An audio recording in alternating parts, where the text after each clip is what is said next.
नमस्कार बंधुगण आमे घर मानक कबाट व्यवहार करे ए कबाट को नहीं आज अनुचिंता कबाट केतबेले खोला तो केतबेले बंद करदेले से बंद एवं कबाट एक कथा को भी विभेद कर दिए कौटा घरर बाहर आ कौटा घरर भीतर ए भेद भी कबाट करिपारे।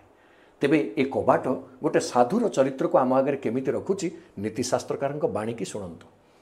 क्वचिन मुक्त क्वचिद बद्धो बाह्याभ्यंतर भेदवित् सर्वं साधु चरित्रंतु कपाटो दर्शयत्यसौ।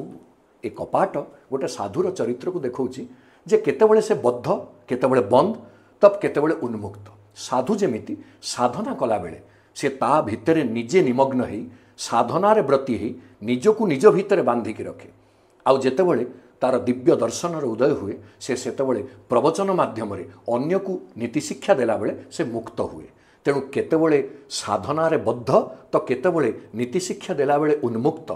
ये होची साधुर चरित्र। पुणी द्वितीय बाह्याभ्यंतर भेदवित् साधु बहिर्मुखरे कौन माया रही ताकू जानीपारे आउ अंतर्दृष्टि रे निज पाखरे थिबा शक्ति को कुंडलिनी शक्ति को मध्य जानीपारे। तेणु बाह्य कौन रही एवं अभ्यंतर बा अंतर रे कौन रही ए भेद को निर्णय करिवारे साधुर पटुता अछि। तेणु से कौन करती ना साधु बाह्य माया को परित्याग करी निज अंतर्दृष्टि रे निज साधना को आहुरी फलप्रसू करती।